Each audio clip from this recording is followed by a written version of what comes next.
Previous lecture we discussed about the objects and material. Object क्या होते हैं वो डिस्कस कर रहा था, ठीक है। ऑब्जेक्ट को बनाने के लिए क्या यूज होता है, मटेरियल यूज होता है, राइट। फिर हम डिस्कस कर रहा था कि ऑब्जेक्ट्स को कैसे हम सॉर्ट कर सकते हैं on the basis of their shape, we can sort it, right. हमने देखा था कि उनकी शेप डिफरेंट होते हैं, इसके कारण उनके बेस पर हम उनको क्या कर सकते हैं, सॉर्टिंग कर सकते हैं, किसकी, ऑब्जेक्ट्स। क्लियर, ये हमने पिछले लेक्चर में पढ़ा था ऑब्जेक्ट्स और मटेरियल के बारे में। ऑब्जेक्ट्स में ऑब्जेक्ट कैसे बनते हैं, मटेरियल से बनते हैं। ऑब्जेक्ट को हम कैसे सॉर्ट कर सकते हैं on the basis of their shape. आज का हमारा जो टॉपिक है, देखो, based on the properties of material they are used for making different objects. वो कह रहा है कि अब आपने कभी सोचे कि ऑब्जेक्ट को बनाने के लिए आप क्या पहले सोचोगे, ठीक है। ऑब्जेक्ट को बनाने के लिए मेरे को मटेरियल चाहिए, राइट। तो मेरे को जैसा ऑब्जेक्ट बनाना है, ठीक है, मेरे को वैसा ही मटेरियल चाहिए रहेगा ना, राइट। तो मेरे को कैसे पता चलेगा कि इस ऑब्जेक्ट को बनाने के लिए मेरे को ये मटेरियल चाहिए, तो उसके लिए मेरे को मटेरियल की क्या है, प्रॉपर्टीज को स्टडी करना पड़ेगा, right. Based on the properties of material we can make a object. हम उसकी प्रॉपर्टीज के बेस पर ही हम कोई ऑब्जेक्ट को बना सकते हैं। इसका एग्जांपल मैं आपको बताती हूँ। अब मेरे पास क्ले है और मेरे पास एक क्लॉथ है, ठीक है। अब मेरे को एक लिक्विड को उसमें स्टोर करके रखना है, सपोज आज टी को उसको स्टोर करके रखना है, ठीक है। तो मैं क्या कौन से मटेरियल से ऑब्जेक्ट बनाऊंगी, क्ले से बनाऊंगी या क्लॉथ से बनाऊंगी। मेरी मैं क्लॉथ से ऑब्जेक्ट बनाती हूँ, कब बनाती हूँ, ठीक है, वैसे तो बनेगा ही नहीं। सपोजिंग मैं बनाती हूँ तो वो लिक्विड उसमें मैं स्टोर कर पाऊंगी, नहीं कर पाऊंगी। इसीलिए मेरे को किससे बनाना पड़ेगा, क्ले से। कब बनाना पड़ेगा, क्योंकि ताकि मैं वो जब सूख जाता है तब वो हार्ड हो जाता है, ताकि मैं उसमें क्या कर सकूँ, लिक्विड को स्टोर कर सकूँ, राइट। कहने का मीनिंग ये हुआ कि जो मेरे को ऑब्जेक्ट बनाना है, जैसा बनाना है, मेरे को मटेरियल की प्रॉपर्टीज को की स्टडी करके उसको बनाना पड़ेगा कि वो मटेरियल कैसा है, ठीक है। कि उस मटेरियल से यदि मैं ये ऑब्जेक्ट बना पाऊंगी तो मेरे काम लगेगा या नहीं लगेगा, ये सब मेरे को पहले उसकी प्रॉपर्टीज को अच्छे से स्टडी करना पड़ेगा। क्लियर। तो देखो, फर्स्ट प्रॉपर्टी है मटेरियल की, पहले तो यही बोला उसने, based on the properties of material they are used for making different objects, right। based किसके बेस पर है, प्रॉपर्टीज के बेस पर ही हम डिफरेंट ऑब्जेक्ट्स को क्या कर सकते हैं, बना सकते हैं, राइट। अब वो कह रहे हैं कि प्रॉपर्टीज कौन सी। सबसे पहली प्रॉपर्टी है अपीयरेंस। अपीयरेंस है सबसे पहली प्रॉपर्टी, किसकी है, ये मटेरियल की सबसे पहली प्रॉपर्टी है अपीयरेंस। हाउ मटेरियल लुक, जो एक मटेरियल है वो कैसा दिखाई देता है, ठीक है।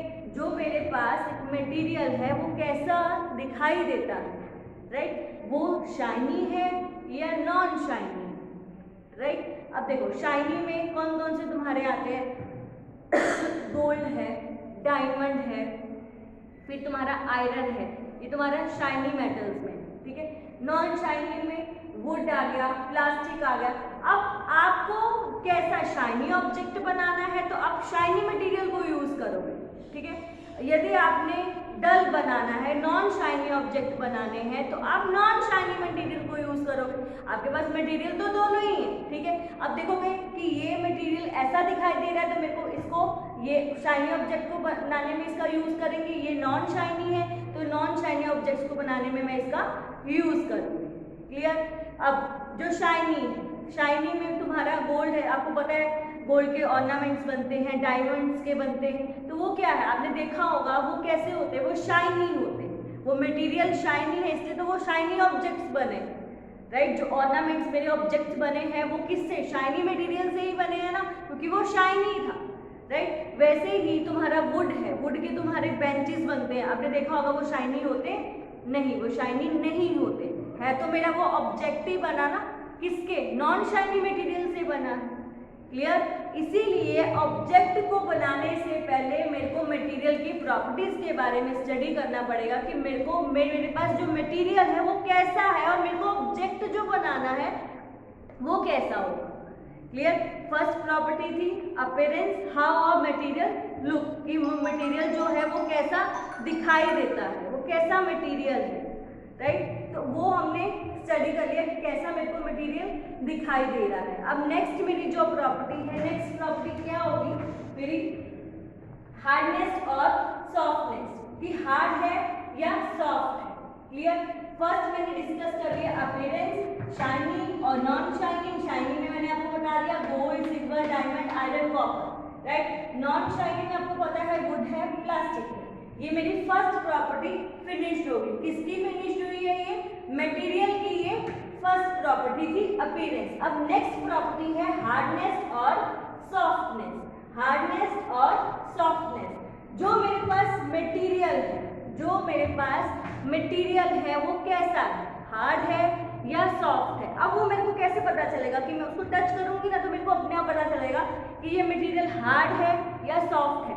फिर भी यदि आप उसको टच करते हो, यदि वो ऐसे कंप्रेस्ड हो जाता है, कंप्रेस्ड हो जाता है, ठीक है, इट मीन्स वो सॉफ्ट मटेरियल है, राइट। यदि वो ऐसे कंप्रेस्ड नहीं होता, दबता नहीं है, कंप्रेस्ड मीन्स दबना, यदि वो दबता नहीं है तो वो कौन सा मटेरियल है, वो हार्ड मटेरियल होगा।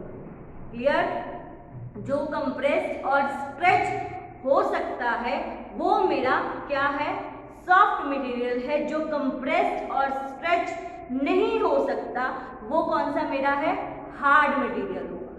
क्लियर। इतना पता चला हार्ड और सॉफ्ट मटेरियल कौन सा होता है। अब हार्ड मटेरियल में क्या आएगा, आप खुद सोचो। आयरन मेरा क्या है, वुड मेरा क्या है, हार्ड मटेरियल, ठीक है। तभी तो आपके वुड हार्ड है, तभी तो आपकी जो बेंचेस है या आयरन हार्ड होता, तभी तो आपकी जो मटेरियल है वो ऐसा बनता ताकि वो नीचे दबे ना। यदि बेंचेस में कॉटन से बना दूंगी वो तो दब जाएगी, वो तो टिकेंगे ही। तभी तो मैं अपने जो बेंचेस होते हैं वो मैं हार्ड मटेरियल से बनाती हूँ, मतलब वो वुड से हम बनाते हैं ताकि वो उस कंप्रेस ना हो सके। तो मैंने उसके अकॉर्डिंग ही वो ऑब्जेक्ट बनाया ना, क्योंकि वो हार्ड था। तो मेरे को ऐसा ऑब्जेक्ट बनाना है जो हमारा वजन सह सके, तो मैंने इसीलिए उसको हार्ड मटेरियल से बनाया। क्लियर। अब सॉफ्ट में क्या आता है, अब कॉटन है, कॉटन को आपने देखा होगा वो क्या है, बहुत सॉफ्ट होती है, वो इजीली कंप्रेस्ड हो जाती है। क्लियर। तो उसमें आपको क्या बनाते हो, आप अपने गद्दे बनाते हो, पिल्लोज बनाते हो, राइट। तो क्यों, वो सॉफ्ट मटेरियल के हम बनाते हैं, क्योंकि वो उसके लिए मेरे को सॉफ्ट चाहिए। यदि मैं उसका हार्ड मटेरियल से वो बनाऊंगी तो मैं सो ही नहीं पाऊंगी, राइट। तो उसके अकॉर्डिंग ही हम अब जो मटेरियल की हार्डनेस और सॉफ्टनेस के अकॉर्डिंग ही मैंने क्या बनाया है, अपना ऑब्जेक्ट बना दिया है। क्लियर। तो देखो, डिफिकल्ट टू कंप्रेस, हार्ड कैसे होता है, डिफिकल्ट टू कंप्रेस। अब उसमें हार्डनेस में कौन कौन से मटेरियल्स आते हैं, आयरन, वुड, स्टोन, और भी बहुत सारे आते हैं, राइट। और सॉफ्ट में कैन बी कंप्रेस्ड और स्ट्रेच्ड इजीली, कंप्रेस भी हो सकता है और इजीली स्ट्रेच हो सकता है। वो क्या है, मेरा सॉफ्ट मटेरियल है। उसमें क्या आएगा, कॉटन है, रबर है, वूल है, राइट। उसके अकॉर्डिंग ही तुम्हारे उसका क्या बन रहा है, ऑब्जेक्ट बन रहे हैं। क्लियर। इतना समझ में आया कि सबसे पहले मैंने पढ़ा अपीयरेंस, सेकेंड प्रॉपर्टी मैंने पढ़ी हार्डनेस और सॉफ्टनेस की। इसके अकॉर्डिंग ही मैं अपने मटेरियल्स को के सॉर्ट आउट कर रही हूँ और उसको मैं कौन से अपने ऑब्जेक्ट्स बना रही हूँ। क्लियर। इसमें अब इसके प्रॉपर्टी के अकॉर्डिंग ही तो आप इसको, हम सॉर्टिंग का चैप्टर पढ़ रहे हैं तो आपने इसके प्रॉपर्टीज के अकॉर्डिंग ही तो मटेरियल को सॉर्ट आउट कर रहे हो, ठीक है।